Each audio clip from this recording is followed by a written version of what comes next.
Wintry Wonderland. Yeah, we've starting to lose spots to put snow.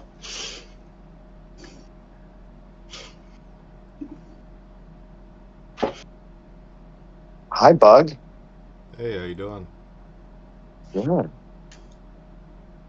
What's going on, everybody Excellent. in the audience? Thank you for being here Put- today. The coffee, good to go. Coca-Cola, check. We'll collect all the people slowly. It's too cold for anyone to move fast. I did not want to get out of my blanket fort this morning. Right? So cold. Ugh.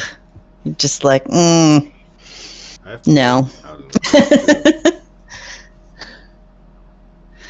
Makes you want to own those like foot pajamas you had when you were kids. Just like zipper in and like stay cozy. Totally. The onesie. Yeah.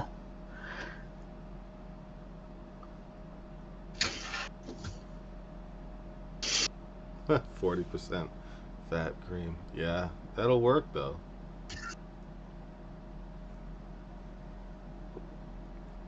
You guys have any plans for this weekend? Laundry. End of the weekend?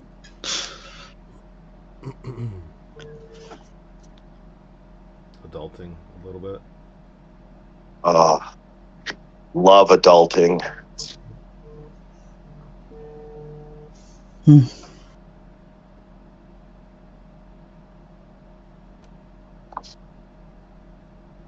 Nim, are you Yeah.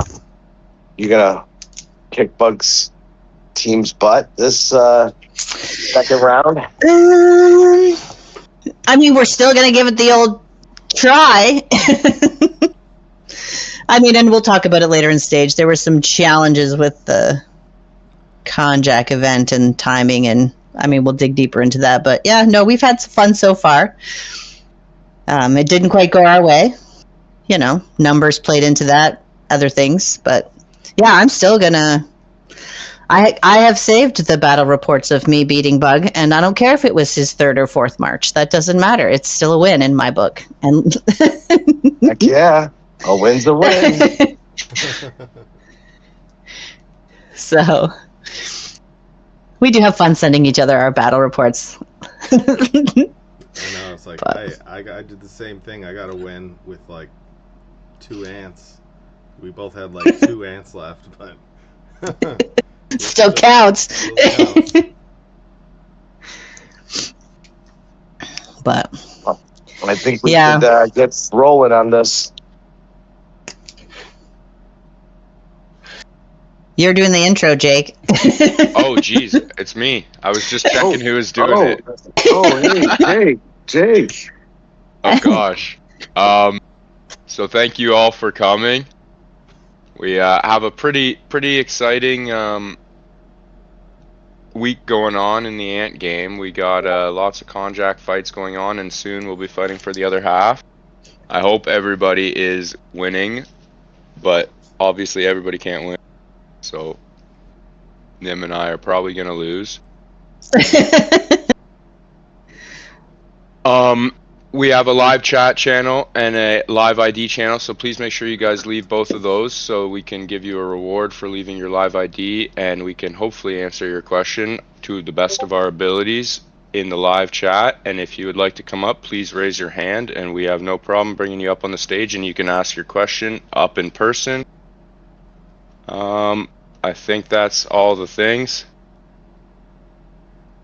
So without any further ado, I believe it is Soul's turn to be the host today. Oh boy. Such a cold day to be a host here. One of the things that we definitely are going to start out the discussion with is the upcoming update.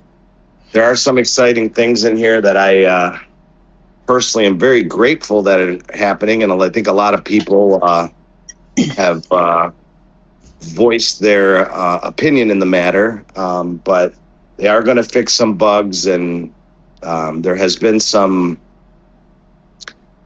issues. Like if you, the first one is the one that excites me the most. But as you all know, like the hunt feature, auto hunt, whenever you send your troops out, if you like get disconnected for a second, like let's say you initiate the auto hunt and maybe open up another tab to check something else on your phone, or maybe a phone call comes in, or whatever may be the case, that auto hunt feature kind of immediately disconnects from auto hunting.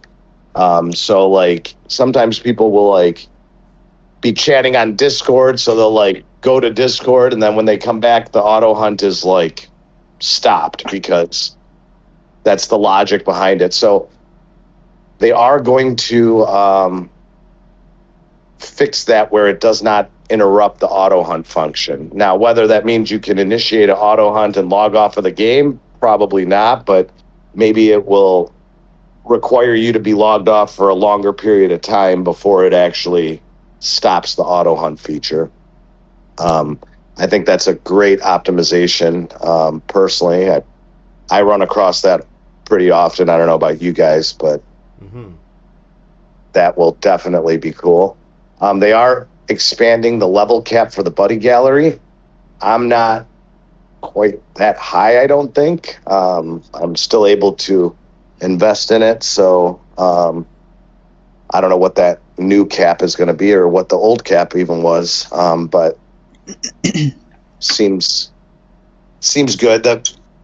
The buddy gallery cap is kind of strange now because now you can invest that material into like leveling up the buddies. So I don't know how that's going to really change much, but it'll be interesting to see as well.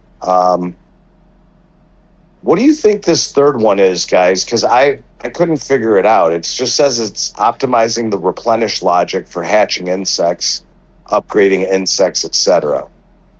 I didn't quite get that one.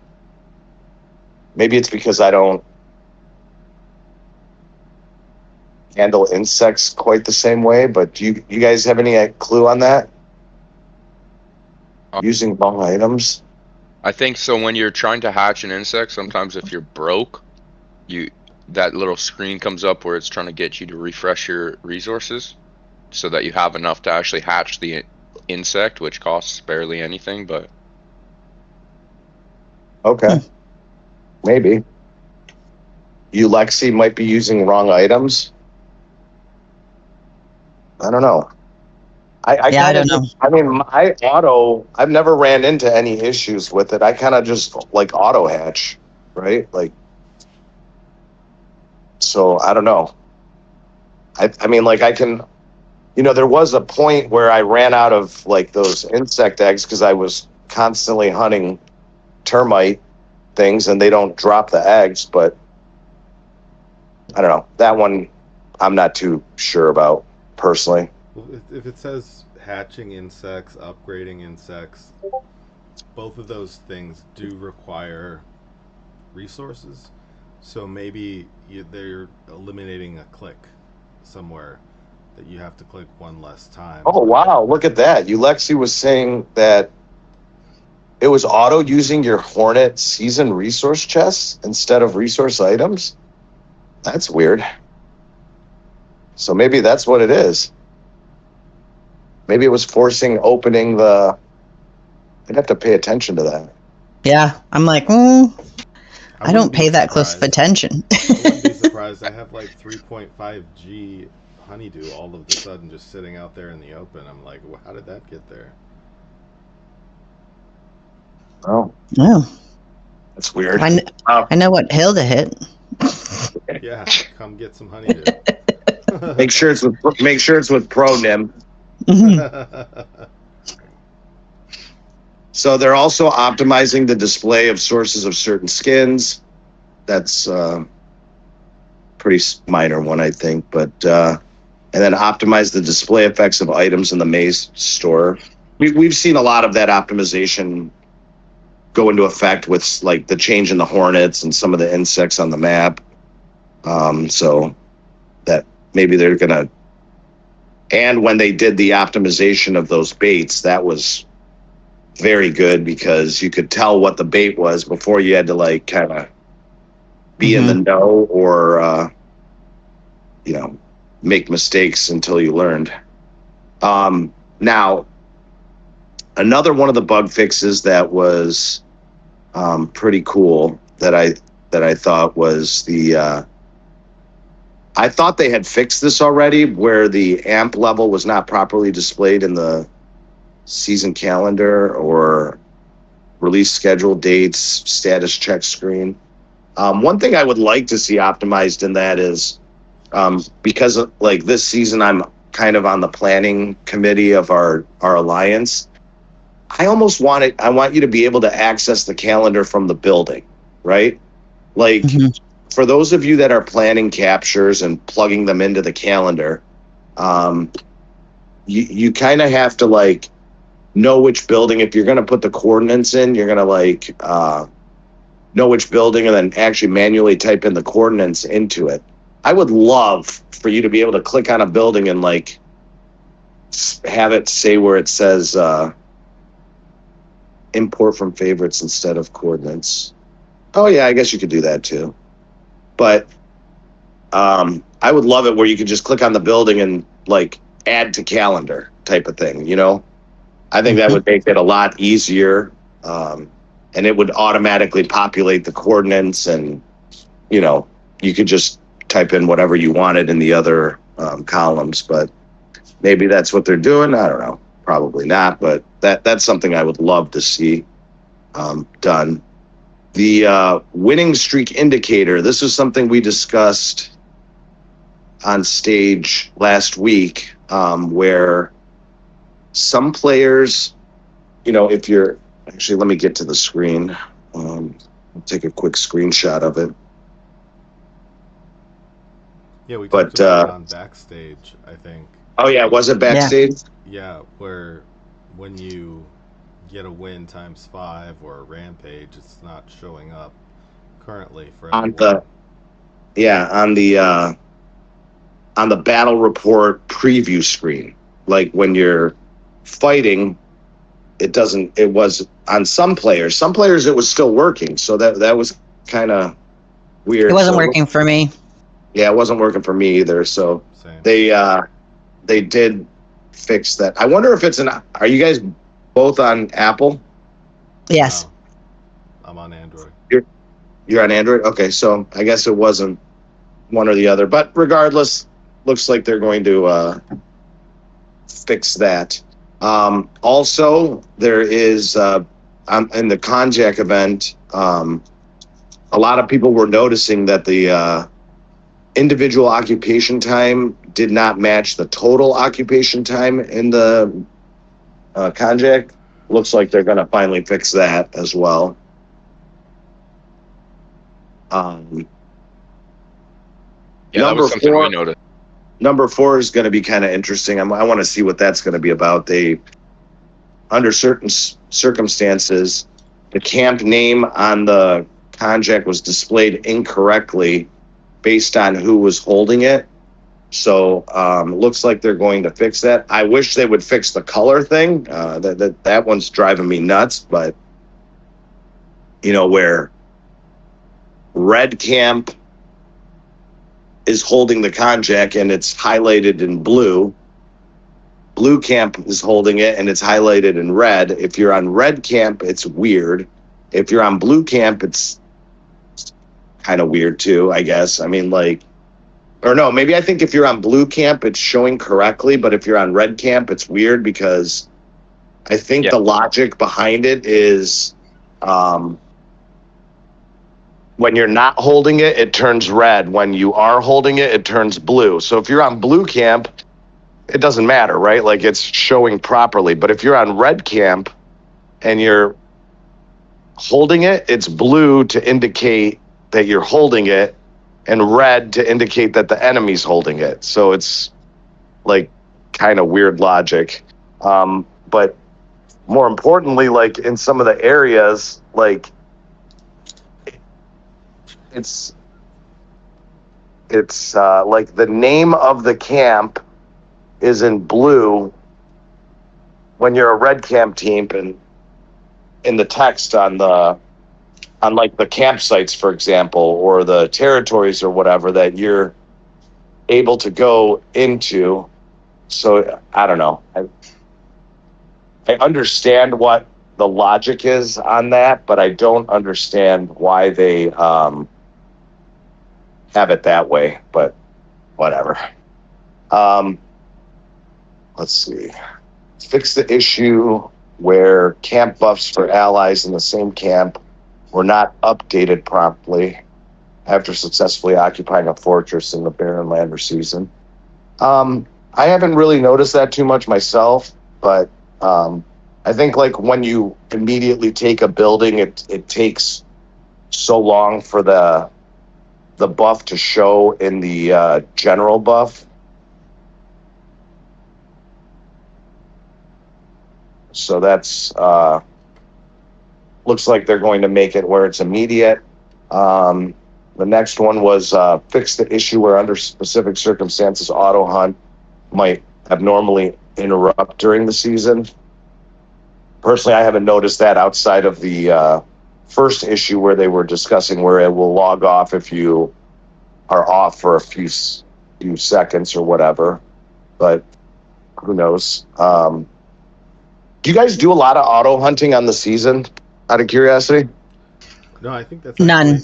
That's actually happened to me where I was auto hunting and it just stopped for some reason. So like, I haven't been using it. I've just teleport freely to whatever.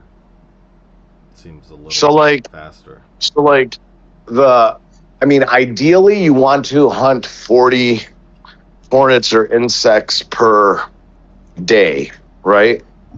I don't know. The way I play it out is I hunt 20 hornets and then I auto hunt 20 insects every day, kind of thing. Yeah. But I mean, technically, if you hunted 40 hornets, which you can't use the auto hunt feature, I think you gain more resources, right? I think so, yeah. So like ideally hunting 40 of the highest level hornets is best. I'm just a little lazy, so like, and not really resource starved, so for convenience, I'll auto hunt the last 20 insects in order to get the season fruit. You know, a lot of people are still surprised. They don't. You know, do you have a screenshot of like where? I'm gonna post that because a lot of people don't know to go to that to kind of see where they're at. But if you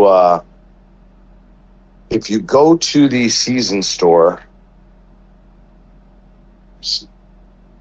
and you click on the little info button where it says season fruit description, it takes you to a screen that will show you what you've done for the day. I'm going to post that here. Yeah, that's a newer, like the acquisition record is pretty new, right?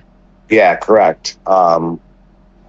But so in that first screen where it says season fruit sources, that will tell you where you stand for the day. So like ideally you want to gather 8 million resources. You want to gather, you want to hunt 10 lizards and then hunt 40 insects. The boost that is showing next to the screen that I put there is based on one of the buildings that you enhance, gives you additional fruit per hunt or whatever may be the case. But I had players on my team that were surprised at the 40 hornets or insects a day because, you know, a lot of people still are in that mindset that, oh, I got to hunt 20 insects a day, but you know, you're missing out on potential season fruit acquiring if you only do the 20, because it will give you seasoned fruit for 40 per day. That was a change. A lot of the more seasoned players in this game will know that it used to be unlimited. Even though it wouldn't show on the battle reports, if you hunted 100 insects a day, even though it wasn't showing you were gaining the fruit, it was actually increasing the amount of fruit that you were getting. So I'm one of those players that noticed that very early on in the earlier seasons.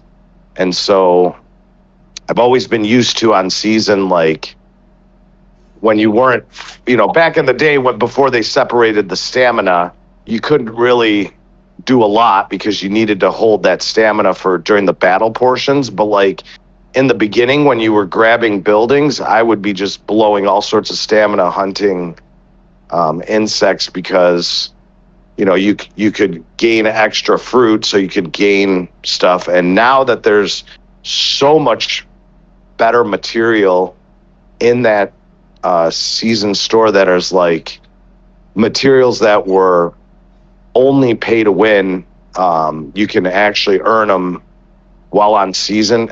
I think that's one of the most important factors in spending non-season stamina, is to like make sure you get as far as you can grabbing seasoned fruit, so you can grab those OP items that up until now were stuff that you could only get in purchasing packs. So getting that building up so you're getting 25% more, and is pretty important, I think. So. And what's the highest you can go to where it caps out? Is it level 21? Yeah, level 21. Level 21 on the. Let me see which building that is. I think it's the Evo Fungi building. Yeah, Evo Fungi building. So once you hit level 21, that gives you the plus 25% seasoned fruit acquisition. So even if you max out that building, it's not necessarily. The only thing that maxing it out helps with is the secondary benefit, which is the increased attack of seasoned soldier ants. So once that building becomes pretty important to upgrade early on, so that you're gaining the most fruit per task. And I know it doesn't seem like a lot, but that extra 25% over the course of an event is pretty significant. So that's definitely something I would recommend people focus on when it comes to the grabbing the fruit and whatnot. And then finally, fix the issue where Special Ant Awakening corner mark was not properly displayed in Duel of Special Ants, the formation screen. I haven't seen that. I mean, I see the mark on it, so we'll see how that optimizes after the update on the 2nd. So speaking of February 2nd, you guys know what that signifies in the game. That's probably going to be pretty game changing for everyone that plays this game. Any ideas, Jake? No big idea. I know what it is because we had a conversation about it. Oh, yeah. Bug, you know what it is? Does it start with an A and end with an A? I think it ends in an S, but whatever. But yeah, pretty much. Assault Soldier Ant? Oh. Ants. Oh, yes. But yeah. We could be seeing them as soon as February 2nd, just so you guys are aware and not caught off guard when you see a march that has these in there. There's been a few calculations out there. that if a player has bought every pack and perfectly spent the amp materials, if they've earned every single free way to earn amp material and bought every single option of amp material, there is a possibility that on the second, I mean, all the stars have to align for this to happen. So they would have to have bought every single pack that's available, including the special packs that came out that, weren't advertised so much. They had to have earned every single free amp material option since they were released. And they would have had to invest everything perfectly to where their buildings are only upgraded to the point that allows for the opening of assault soldier ants and no more. They could theoretically open assault soldier ants on the second. I don't know if there's going to be that many players out there that are in that position, but it is definitely possible. I'm kind of with Snoopin that I think I missed a couple ninth shells. I think 2 days I missed ninth shell just because I got distracted and kind of upset at myself, but whatever. It was like right there. I've been there, man. I get it.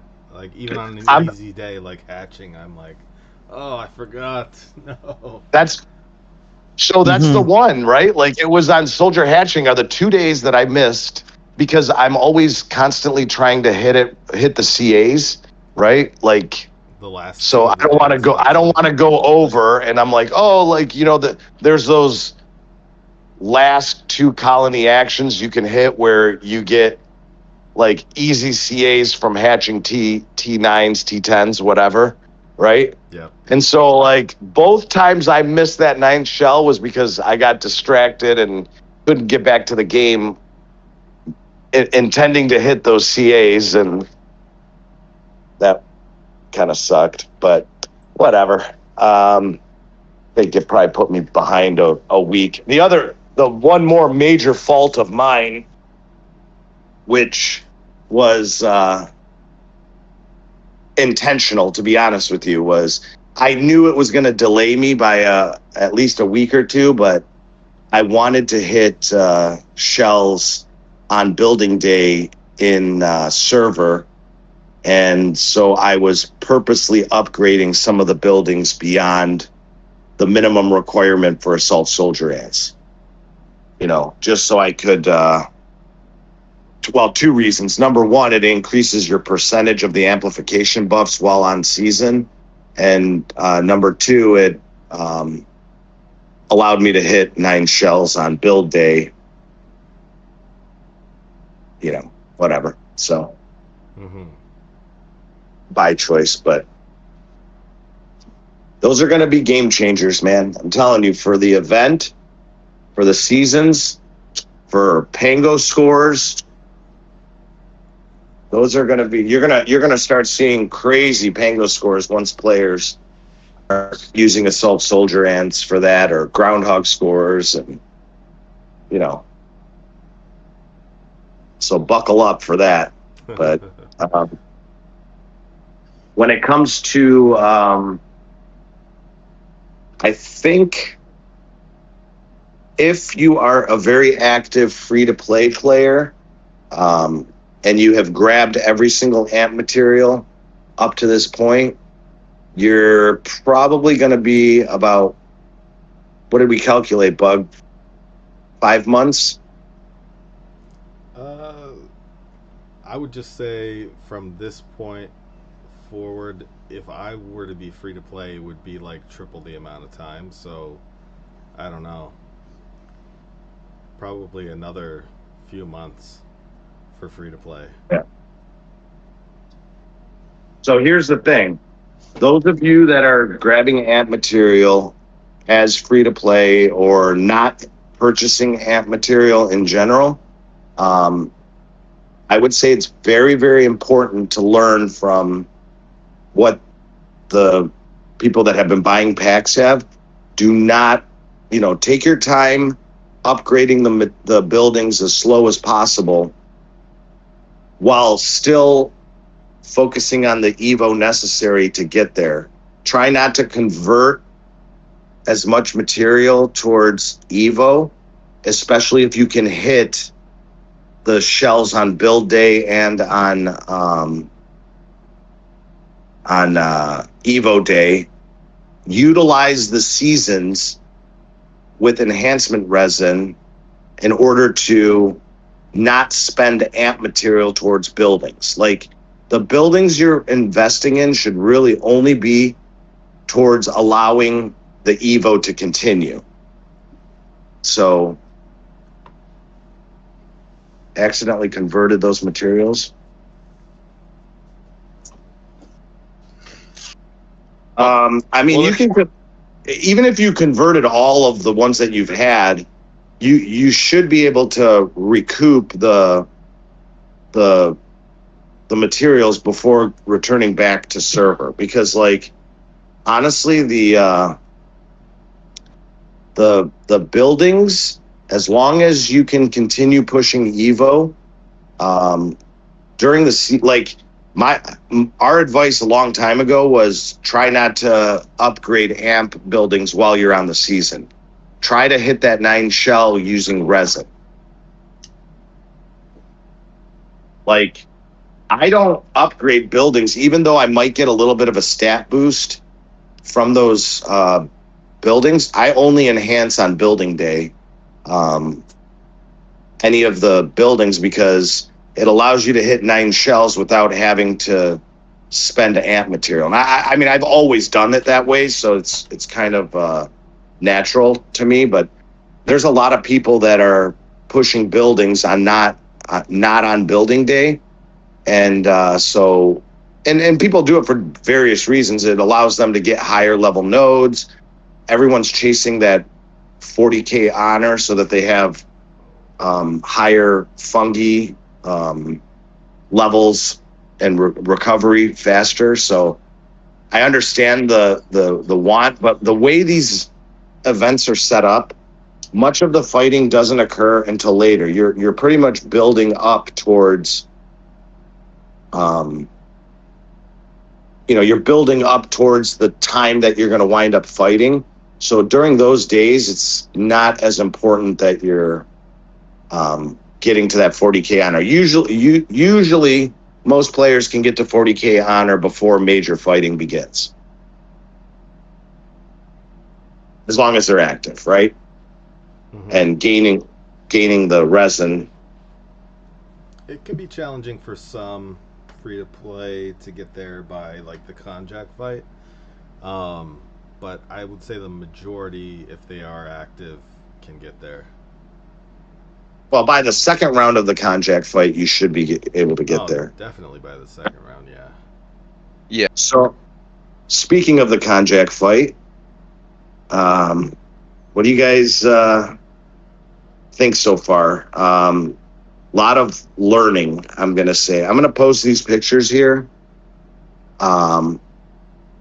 But so this mini event, I've seen a lot of posts one way or another. Some people love it. Some people absolutely hate it.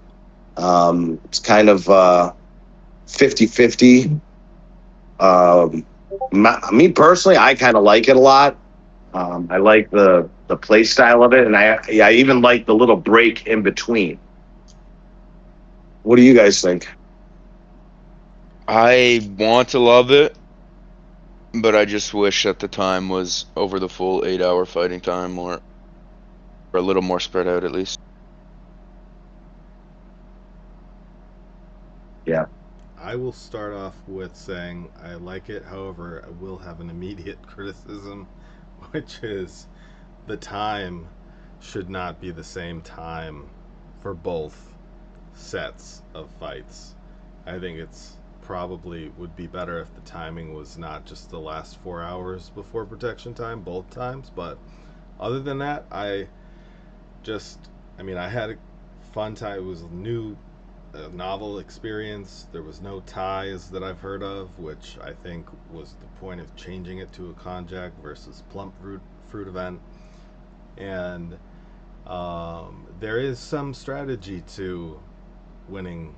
If all things being equal, if you have some sort of strategies at play, I think you can defeat your opponents instead of just launching,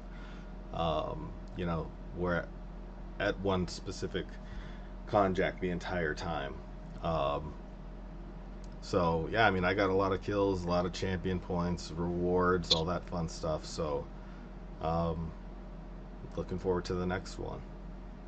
So I kind of want to break down the event a little bit in discussing this. So first off, if you look at the rewards that are gained from this event, a lot of people focus on those 10 extra eggs to the winning camp. I'm going to take that out of the equation here for a second because that's something that may benefit individual players. They might have a little slightly better chance at getting a S5 ant after the season ends. But when you look at the other rewards, right when this event ends, they're going to give you resin based on being on the winning or losing camp. So at first glance, it doesn't seem like it's a huge difference. You got 25,000 resin given to the winning camp and 20,000 resin given to the camp, the losing camp. So 5,000 resin does not seem like it's a huge amount, but to be quite honest with you, I actually see that as a lot, okay? Because it's basically the equivalent of earning extra buffs that are going to wind up being needed when you get into the other battle portions of the event. So, you're giving an entire camp 5,000 more resin than their opponents. That means that they're able to buff up their buildings that much further, okay? Especially free to play players. That extra amount of resin across, let's say you have 30, 40 free to play players on your team, that's a pretty significant increase in buffs over your opponent, because if you break down how buffs are earned in this event, it's pretty even, as long as teams are capturing all potential buildings in their areas of non-combat, right? Like in your home area, in the environmental area, in the konjac area, those buffs tend to cancel each other out in a sense across camps, because they're pretty equal. I know there's differences, and some are carrier, some are guardian, and whatever, but if you look at it from a general perspective, if two teams are equally as active and everyone captures all the buildings in their home areas, and then everyone captures all the buildings in their konjac area, and then everyone captures all the buildings in their environmental area, the next area that opens is the squirrel area. So that's where the difference winds up happening in the event, as one team is grabbing more buildings than the other, because that's where a majority of the fighting is happening. Most teams are not going to spend clay to try to invade an environmental area or a konjac area or whatever, right? The focus is going to be on that squirrel area.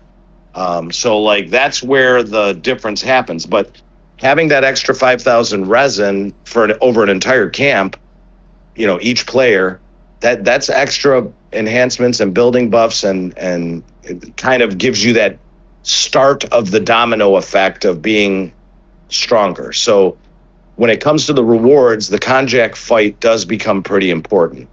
So is that 5,000 resin for each, an extra 5 for each of the 2 days of Player. battle, or after the total 4 days? the total 4 days. Okay, so I So- just did some rough math, and like if 3 alliances have 100 people each, I think that's like 1.5 million resin. Which, if you do that, if you think of it that way, it's a lot. Yeah, I mean, like to an individual player, I mean, it's a lot. It's a big, again, it's going to be more important to those that don't purchase resin because, but that's a majority of players, right? Like a majority of players, even if even if you're a spender in this game, most are not buying all the resin and whatever. So having that little cushion is pretty significant. So it makes the Konjak battle important towards the overall battle. I know it's a mini event, and I know it won't necessarily determine the outcome of the entire battle, especially with how it is ran now, because you have certain teams, like the way protection periods are set up is over an 8-hour period, right? So some of these events you have 8 hours of fighting, some you have 16 based on like the best times for alliances. And I know during the Konjak battle, being limited to the last 4 hours before protection starts, some teams are not as active as others. So you may see a flip-flop that let's say you're on a 16-hour event and one team is dominating in this Konjak fight because the last 4 hours before protection is that camp's most active time, whereas the first 4 hours might be the most active time of another team or camp, and all it takes is one team to have a bad 4-hour time slot, and the Konjak battle can be like just done, right? Right, Nim? I knew you were going to say that. Well, no, I think there were a couple of challenges that our side faced during this particular Konjak event. One was, of course, the time not great. I mean, I know personally I switched my sleep schedule just so that I could have enough sleep and still function as an adult. But not everybody can do that. So to be fair, we definitely were outnumbered. But I also found in that first battle, which very much determined the 2-day period who was going to take the Konjaks, not being able to rally. So activity's always been, I mean, we say that's key. Activity, having the numbers is going to always play into how you can turn an event. But for us, being less in numbers, not having the power to rally really, I think, was a big handicap for us because we couldn't pack the same punch with the smaller numbers as we would have in that first window of time, because having to wait for that 5 minutes, like time and not being able to pack that punch made a big difference for us. And yeah, like Bug's side definitely had the numbers that showed up. So, yeah. It's pretty interesting, to be honest with you. Like, I kind of don't know what's going to happen here because like the numbers that I'm seeing coming from this Konjak event when it comes to like time in Konjak is it almost seems there is either like complete blowouts where one camp is holding the Konjaks for like almost the entirety of it, and then other events that are like super, super close.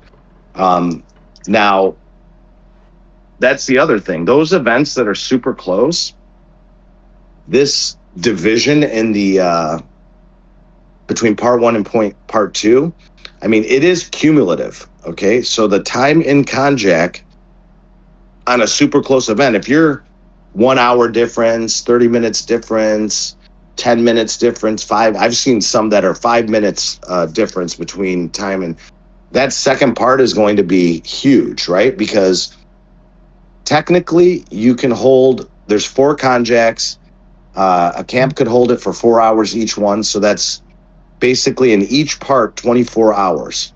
Okay, once a camp hits 24 hours and 1 minute or 30 seconds or 10 seconds, crosses over that 24-hour period, that camp has won the event. Okay, so it's a chase to hit that 24 and 1 second mark. Okay, so for those teams that are a couple hours behind or whatever may be the case, you still have an opportunity to win the event. Now, winning the event doesn't necessarily mean you're going to win the major event. It could be quite the opposite. You could win the Konjak fight and completely lose the main event. I mean, so I kind of like that, but there's a lot of strategy when it comes to this fight over Konjaks that go well beyond the actual event itself. Teams and players that are strategizing these things. I mean, can you think of any other strategies that can be used on this Konjak to help a team win the overall event, even if they lose the Konjak battle? Well, yeah. I mean, if you're shooting T10s or T11s, if you get them, instead of seasoned soldier ants, you can be saving up fungi or packs of fungi to use on the main event, right? So if you blow your packs and whatnot on this, you may not have as many for the main event, which you might want to win a little bit more than the mini event. Correct. So that's like one of the major, like, I guess I would call it advanced strategy guides. There are teams that are out there that are purposely draining their opponents' available fungi, where, and I think that's why they broke it up with this 5-day between the two, is because it is allowing teams to recover their fungi before they start another intense battle for 2 days for part 2, right? Mm-hmm. And it's also why I think they've limited the time to 4 hours a day for it, is so like people do have time to recover fungi before the next day. But there are some events going on out there that are just from beginning to end, battle after battle after battle. I mean, it's so like, it's just something to think about, that like, hey, we might win this event, but now we're completely wiped of fungi and the squirrel area is going to open up and we don't have any fungi. We spent all our packs, and because there is a limited amount of packs and fungi that can be used. So if your team's getting wiped of fungi, that could turn out to bite you in the rear. Well, and not only that too, if your event, like some that I know, is really lopsided. Like I know events where they've held it for 23 hours already. And so how you approach it as the losing team, like, I mean, the odds are very low you're going to get that 24 hours and 1 minute to win the overall event. So how do you want to spend your resources and time? Like, sure, everyone loves a fight, so you approach it completely differently. Yeah, exactly. And I wanted to go back to the resin reward too before I totally forget, because I had like a quick thought. But that 5,000 resin also helps players who may not have made it to Ninth Shell to get to Ninth Shell. So it can actually play into maybe not necessarily event buffs, but you're going to get closer to rewards for your SVS days too. Correct. Good point. So, whatever. I mean, like overall, I think... I think, you got to approach the Konjak battle with a grain of salt, right? Like, I mean, in my own event, our camp is pretty much dominating. I think we're almost at 20 hours holding the Konjak to their 4. But again, I'm noticing the major reason for that is our camp is much more active. All 3 teams, the time zone kind of fits them. It's not ideal being the last 4 hours. I think our camp is actually much more active the first 4 hours. Like we have an 8-hour fight time, 0 to 8.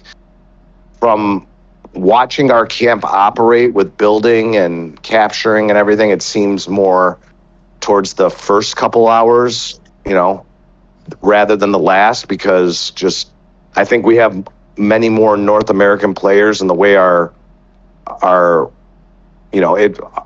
protection time starts pretty much 3 a.m. in North and South America, where a majority of our players are. So it's not ideal for this Konjak fight, but even with that being said, it is less ideal for our opponents. So I can see, like, I'm not counting anything when it comes to Squirrel based on the fact that the Konjak fight is a blowout, because our opponents might be much more active in the first 4 hours, and then they could do a lot more damage to us, going into the Squirrel area, because, they could drain us for 4 or 5 hours or whatever before, most of our players will start logging off during the fight because it's getting late, or early into the AM or whatever. So that's one thing that teams need to really consider. What if it's Well, because I think that's sorry, Bug. You go ahead. No, go ahead. Oh, I was just going to make a quick note of, like, because overall team morale is a big factor as well. So if people lose sight of the fact that this is a very mini event with very specific, like, timings and stuff, even though you may not be doing well, like, you have to keep that overall team morale and recognize that that's, it's kind of like losing an AE event. It just might not have been the right timing, or you couldn't get all your people online. Like, this is, to me, I look at it the same way. Like, we are not out of the fight because we had some challenges for this event. It's just the parameters didn't work for us, but it has nothing to do with how we'll play the overall rest of the event. We're going to still grind and do all the things that we planned on doing anyway. To be honest with you, like, that's another thing to, like, if you're in the leadership of your team, make sure to get that message out to your teammates that, like, hey, the timing may not have worked for us, and we might have a little bit less activity because it is the last 4 hours. But, hang in there, and we're going to, try to turn it around for the most important factor. And that is, fighting it out for that Squirrel area and Wonder. And there's a bunch of other strategies that can go into play when it comes to that as well. But like you said, the timing is, like, one of the major factors in here, and also it could have been strategy, right? Like, your team. Oh, we lose. Your team what? I think he's probably got a phone call, and that's kind of. You there, Soul? Can you hear me? Yeah, we can. Okay, sorry, yeah, phone call came in. Sorry. But yeah, so, like, just a lot of factors play into it, and I think if a team does not do well in that event, it isn't the end all.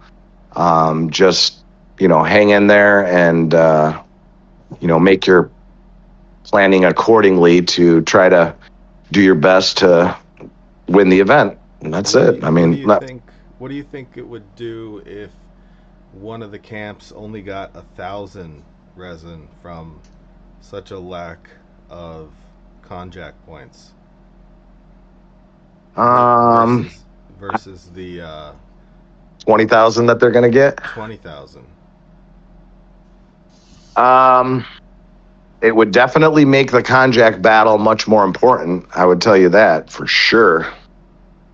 So there's still, like, this game has never been like that. If you want me to be honest with you, never been like that. Like what? Like, where it is such a dominating difference between winning and losing. Like, this game has always been focused on participation and activity over everything. Like, as long as you're active, as long as you're participating in the events and stuff like that, the difference between winning and losing rewards has never been game changing. If what you are saying was implemented into it, it would be game changing. Because a team that gets 25,000 resin, or like if a camp gets 25,000 resin and a camp gets 1,000 resin for losing, then that is a huge difference between the two. Well, and I think it would be a dangerous thing to do, because as much as you want winning and losing teams, if you tip those scales that drastically, you're going to lose players, I think, in my opinion. I mean, okay, so one of the things that I have pushed and pushed and pushed and pushed and pushed like so much is that I want Clover to be selectable. Mm-hmm. Okay. I don't want it to be random. I want it to be like, I'm putting up this S5 ant.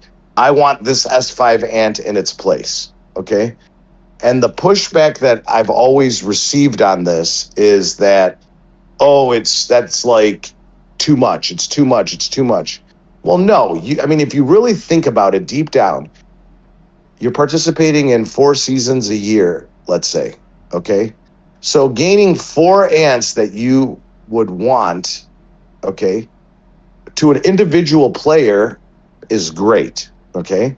It also will allow for, like, especially free to play players, like, to seek out teams that they have a better chance of winning in the event. Okay.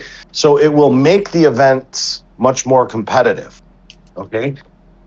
It's game changing in a positive manner, but it's not overwhelming either. Like, Mm-hmm.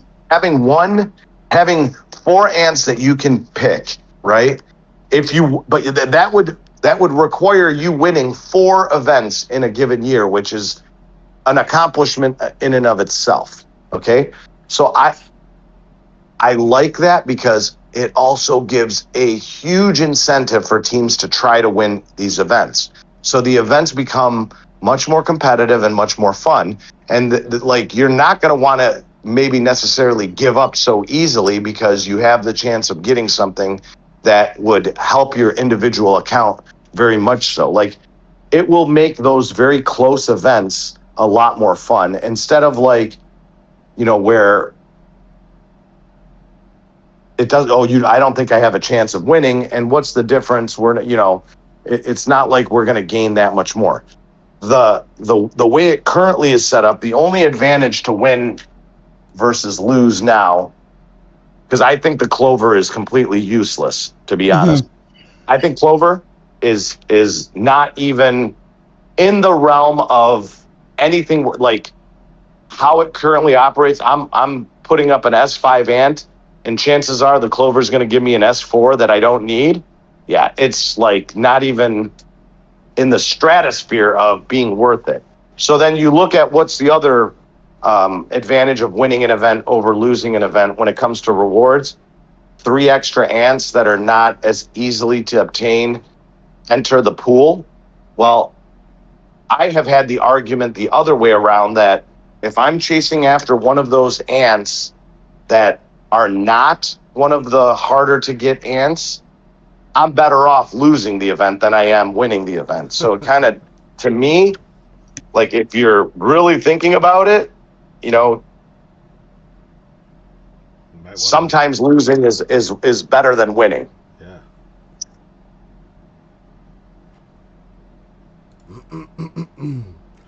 Yeah. Clover, I think, only allows you to get an S4 or S5 now, currently, the new Clover. Mm-hmm. It only But what goes about having back one generation. I was going to say, what about having the selectable Clover for the winning team and a random Clover for the losing team? See, that would be even better too. That would be cool too. Because in that way, you're still giving the opportunity for people to get something. I mean, albeit very slim to none, because again, I've not ever really gotten very lucky with any of my Clovers. But it's still, something there. And definitely, like, I'd fight harder for a selectable Clover for sure. I'll take it one step further. Of all the Clover that I've ever had, I've only accepted the trade once. Same. Although you've probably had way more Clovers than me.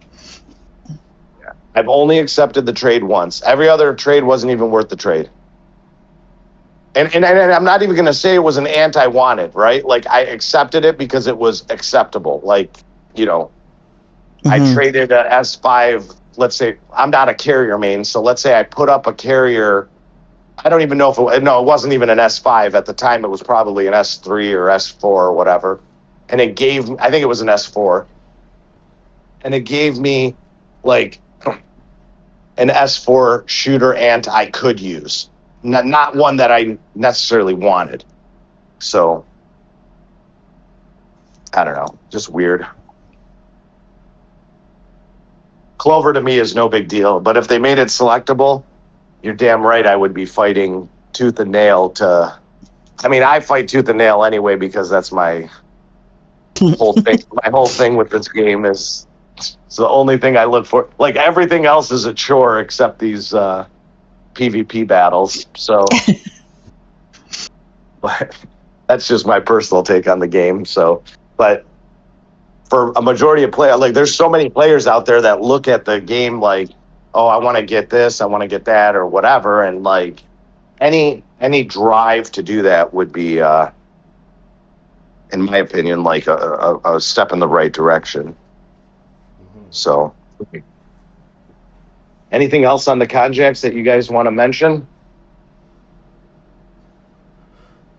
Because we've all like been fighting this for this first part. Do you think it changes your factor on how you're gonna approach the second stage of this battle? I think it has to, right? Because now you have more experience and knowledge on how you're going to approach it. The other thing I want to mention is that rallying issue on the first day. I think that affected a lot of teams probably negatively. I think we would have seen much closer time in Konjak if that first day didn't have the having to wait, like forcing it to wait 5 minutes before launching, that which basically made everyone I know that I've talked to when it came to that pretty much changed tactics to direct attacks.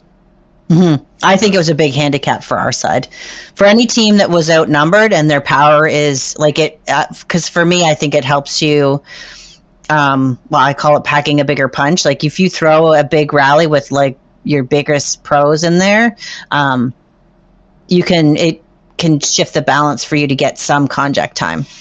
May not make you win the overall event, but it can definitely be a little more draining for the other team and would have drained the other team's stamina more. Like, you know what I mean? We could have cleared more people at a time. I mean, we had fun, but yeah, I think it was a massive handicap not having the rallies that first day. And the 5 minutes, to wait 5 minutes would be like, they'd fill. It would be so pointless. I was shocked. I'm shocked. I'm like very team oriented when it comes to these battles. So like as soon as the Konjak opened, I launched 2 rallies and I'm like, and the other team was direct assaulting them, like to grab them, and I'm like, why are my rallies not launching? And I'm thinking like one of my teammates was marching from far away. I'm like looking. I'm like, no, they're all check marks. I'm like, what the hell is going on? And I'm like, oh, hell no. So like right away, canceled the rallies, direct launched, sent a message to the team chat, do not rally, send straight, because the rally's forcing you to wait 5 minutes. So I was like, this is just, and I'm glad they changed it like right away, the next day. But I think that was a big, but then the damage was done, right? Like for us, the damage was done. We were so far behind already that it was like. Well, here's the thing. I mean, like, especially when it comes to the big whales that are in these Konjaks, right? Like that, having 5 players hit you at once is going to knock you out of the Konjak or whatever, right? And then that's stamina now that has to be reused by that player in order to get in. And when you only have 4 hours, you want to drain, especially the big players, you want to drain their stamina as much as possible so that they can't fight as long or they can't be in the battle as long. And so, yeah, that was That was Well, a even for major us, oversight. it would have drained more of our fungi and more of our stamina and more of our resources and healing, and because you're not clearing people as fast. So, I mean, then that can play into the rest of the game too, right? Yeah, I agree. I mean, but so and here's the thing: we don't even know if they're going to have a Konjak battle in the next mutated jungle, or if they're going to come up with another mini event. But overall, I like how it plays out, and I honestly like the way these events. I like the step by step on how it works. Right, like if you're on an organized team and you kind of understand, like, hey, you're going to have so many. It's a little slower paced than I would like. Like, I would like to see it sped up over an event more, so that there's. But I like the okay, we got to grab the home buildings. Now we got to fight, right? Like for the Konjak. In the meantime, you're grabbing up buildings in the environmental area, and then now we're going to switch to this other area, and then that's when the big fighting happens, and then. It does seem to me, though, and I think other people I've talked to have said the same. Like, it feels like it takes a long time to start fighting. Like I think the first half of this event drags a little for me. Like, I don't mind that first week getting settled, getting your home area figured out, and doing what you need to do in your like Area 51, all that stuff. But like it feels, and then you get to the Konjak event, for instance, and it's 4 hours of fighting at the end of time. You know what I mean? I just feel I'm like, I mean, the only, I guess, criticism I would have is what I was kind of alluding to earlier, is these building grabs are kind of, I mean, you're not getting any stronger, right? Like, your account is not, it's equalizing, right? Mm-hmm. As long as both camps are equally as active, and both camps, like, if the matchmaking is proper, right, which we all hope that it is, even though we've seen evidence to the contrary, but if all things being considered, the matchmaking's equal, the reality is that, like, you're just equalizing against each other for this, like, the whole first half of the event, where home area, Konjak area, environmental area, you're just equalizing against the other team, grabbing the amount of buildings. And there is argument that Red Camp has an advantage when it comes to that, because even though they've compensated the value of the buffs that you get from Red Camp buildings versus Blue Camp buildings, the reality is the space between the buildings is greater in blue areas than it is in red areas. So with clay, you do need to spend more clay to get the equal amount of buffs that you would in red camp areas. Right?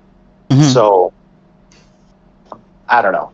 I think that but the buffs themselves equalize, right? As long if every blue camp grabbed all the blue buildings and every red camp grabbed all the red buildings, you are equalizing against each other. Mm-hmm. Yeah, it's, as the developer called, symmetrical Yeah. battlefield. Yeah. It doesn't start to sway one way or another until honestly almost the point where the event is determined.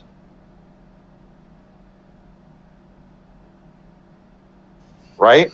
If you think about it, like, if once one of the camps starts winning more buildings over in the squirrel area, generally that is like the point where now the buffs sway to one team or the other.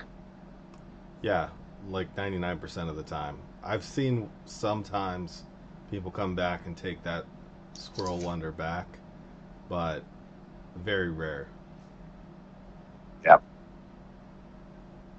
I mean, obviously, it also like the other factors like we talked about earlier, where they just outdrain someone and a team has to back down because they've lost their either activity level of their players or they're out of stamina or fungi or whatever may be the case. Then you can see it like come back, but yeah, I don't know. I'm curious to see how this all plays out, though. Like, I wonder how many teams are going to, be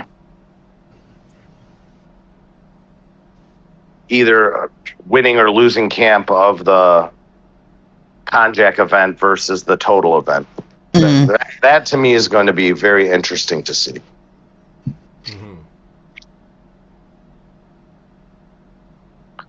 The other thing before we go, because I think we've kind of gone, I'm going to share this screenshot because we have this like mini event going on right now, the winter event. And I don't know about you guys, but like you can see from the screenshot, I'm in rank 135 because I'm not very good at that jumping spider event. I have I think my high score is 7,500, and as you can see in my group, 8,600, 8,000, 83. I mean, like the top ones are well above 7,500 high score that I have or whatever. But I don't know, man. Like I know a lot of timing and I know a lot of luck by getting so many balloons to get into those free runs where it gives you higher height. But any tricks that you guys have figured out, or are you guys kind of in the same boat as me? Same. Yeah, I mean, much the same. I like this event better than Flappy Bird, but that doesn't say a lot.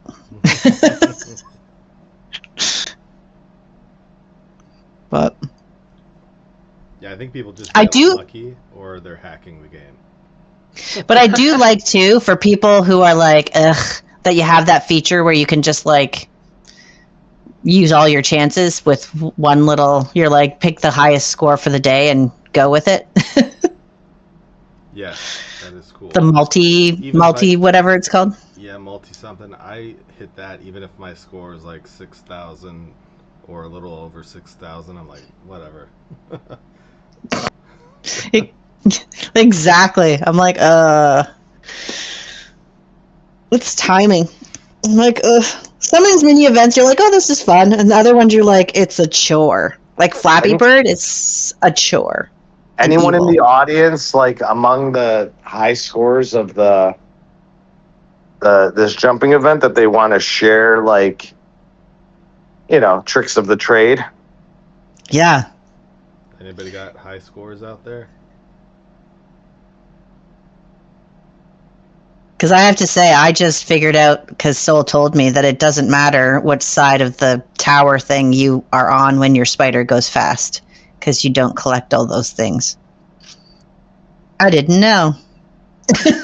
So here's the thing, from my basic understanding, I mean, it is luck, right? Like, you're trying to jump as high as you can, but you want to also hit these certain balloons so that you get into that. I mean, honestly, in order to get 8,500 like I'm seeing, or 8,600 that I'm seeing in the top score, I normally get 3 of those free time runs during the time limit, right? But I almost think you have to get 5 of them in order to be able to get that high. Yeah, like I've gotten 4 and I'm still not cracking 8,000. So I don't know. So that's what I'm saying. The ones that I did get that 7,500 or whatever, I got 4 of them, right? Like, but the ones that, like, most of the time I'm only getting 3, which is in the like 6,000 range or whatever. So like, I know you have to get 5 of those, and I just like taking those short jumps to get like some. Is that like better than waiting for the arrow to get for the long jump. I just don't. I don't get how these players do it. And like to me, it seems that they just got to get really lucky that they're shooting for those big jumps, but then they happen to get enough of the balloons that they run like 5 free times in order to get that high. Yeah, I think it's a bit like what you're saying. It is a little luck for sure because you can't see very far up where you're aiming for. But there definitely is a little strategy too because you have to, like you say, take those short jumps sometimes just to get the points. So I haven't done the multi-pack, but so is that's just to speed it up, right? Like that you're done? Yeah. Mm-hmm. It just takes your highest score from that day and multiplies it by how many chances you had Left? Mm-hmm. So if you get a really good score, just use that. Yeah. Oh, okay. But it's only from that day. So like if you got 8,000 the first day and didn't use it and then saved all your chances, it's only in that and like from reset to reset. I got you. Yeah, so it's just to speed up doing the actual event. Mm-hmm. Because it doesn't really matter, right? I mean, like whatever score you score, you score. You need to add that to Flappy Bird so I can do it once, die miserably, and then just be like, never have to do it again. Or like once a day. I actually enjoy the game. That's why I haven't been. That's why I don't do the multi-pack. Like I'm like whatever. No matter what score I get, I don't really care. I kind of like it's entertaining. I like the event. I think it's fun, but it's not my number one mini event, but I still like it better than Flappy Bird.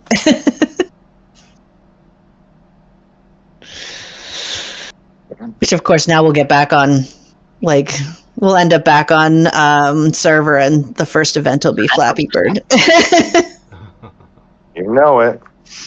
So, all right, we covered a lot this stage, guys. So the winter event is going to continue. It's kind of look forward to see what the next thing will be next week. Maybe they'll bring Nim's favorite wintry Flappy Bird. We'll see. Oh my God, no! It's too cold for the Flappy Bird's wings. Oh yeah. Oh yes. I have a feeling that will be in this. Oh God. In this winter event. We did cover the Konjak battle next week. That's going to kick off again, so it'll be 2 more days. And remember, again, it's cumulative to the scores your camps have already had to determine the final event. So for the teams that are kind of blowing it out over there, they may only require less. And to the teams that are behind, I'm sure they're going to fight tooth and nail to hold those Konjaks. So keep that in mind. It'll be interesting to see how all of that plays out. Updates coming. And again, you should be seeing Assault Soldier ants. If not tomorrow, someone may, be posting that they found a player that's got Assault Soldier ants. But if it doesn't happen tomorrow, there's a good chance that throughout the week, next week, we may see the first ones on the battlefield. So for sure by next event, there's going to be a lot of players that have it, but or next season, I would say. But keep that in mind because I expect to see posts of very high Pango and Groundhog scores and stuff like that. And chances are it's because those players now have earned Assault Soldiers. One other thing that I do want to mention when it comes to Assault Soldiers, okay? There is, I'm actually going to post it here because as players get to this point, it is going to be uber important. Oh, where was it that I saw? I hope it's here.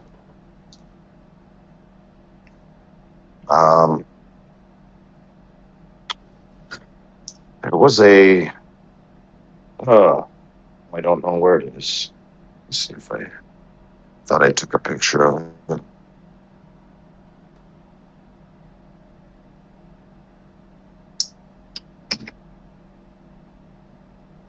Right Well, here. you found it. I was going to say, while you're looking, I'm just going to Okay, remind everybody to post your in-game ID in the IDs channel for your little something from Fairy.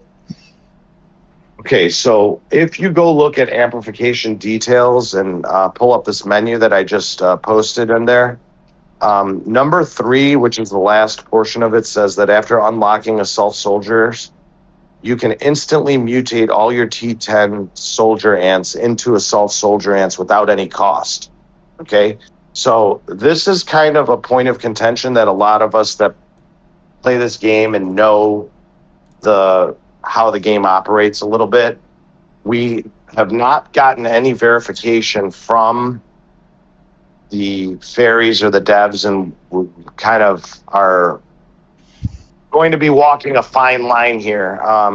We don't know if, like, once you unlock assault soldier ants, it gives you a menu option that says, do you want to convert all of your T10s into assault soldiers? Okay. Or we don't know if it's going to be like, it automatically gives you the option of doing it at any point, so it doesn't really matter. So you got to be very careful. I'm telling you guys right now, because if it does give you a pop-up menu and you don't read it properly and you don't convert them over, it could cost a ton of materials to upgrade your T10s to assault soldiers later. Okay, so you really want to take advantage. If it is a one and done type of thing, there's 2 things you need to consider starting from now. One, you want to get as many T10s as possible so that when you do this conversion, you're taking advantage of not having to build fresh T11s. Okay, because at a minimum, fresh T11s are going to cost the same as T10s, which are pretty expensive to begin with. But I'm thinking that they're going to cost more than T10s. So, Chloe, I hope that's the case, to be honest with you. I hope it's not a one and done, but it's, in my opinion, better to factor on worst case scenario. So you kind of want to have as many T10s as possible without completely devastating your account of resources, so that when the conversion happens, you have that many more assault soldiers for free than if you have to keep building them. Because I don't see it being a forever thing. I don't see them like saying, oh yeah, it doesn't, like, at any point in the future you have X amount of T10s and you can always convert them to T11s. Because then for free. Why would you build or hatch T11s when you could just hatch your T10 and then mutate it? Exactly. So I'm thinking it's going to be a one and done with, like, once you open it, like, do you want to convert your T10s to T11? Or maybe it auto does it. Maybe it would do that. I don't know, but I think that T11s are going to have a higher cost in resources than T10s. And we already know that the difference between T9s and T10s is huge. So I'm imagining between T11s and T10s there's going to be a jump. Maybe not a significant one, but I think it's going to be a jump. So keep that in mind as you're getting closer to T11s. And we'll know more once people start opening if it's going to do it. I'll probably record once I get to the point of opening it, so that there's some sort of notification or whatever. And I'll share that once I get there. I think Bug and I are pretty much on the same track, maybe 2 weeks out or whatever. Right? Mm-hmm. Bug? Pretty much. Nim? Yeah. Do you know? No, I don't know off the top. Okay. So I'm probably not as close as you guys are because you grind more than I do. okay. But All right. So, like, definitely once like I said, once it gets to the point where I open Assault Soldier Ants, I will record it while I'm doing it and kind of share what that experience is like. So those that are further behind can always look back at that and kind of plan accordingly. Very cool. All right. You got anything else, guys? Wow. Nope, just the end of the stage spiel. Well, thank you guys all for joining us. And again, don't forget to post your live IDs in the live ID channel for joining us. We will have the fairies send you guys out a little gift. Anytime you guys have any ideas you want us to discuss on stage, we have the Stage Topics channel. We do review that, and we will always bring up your wants. Even if you come up with it midweek, that channel's always open. Just leave your ideas, and we will definitely do that.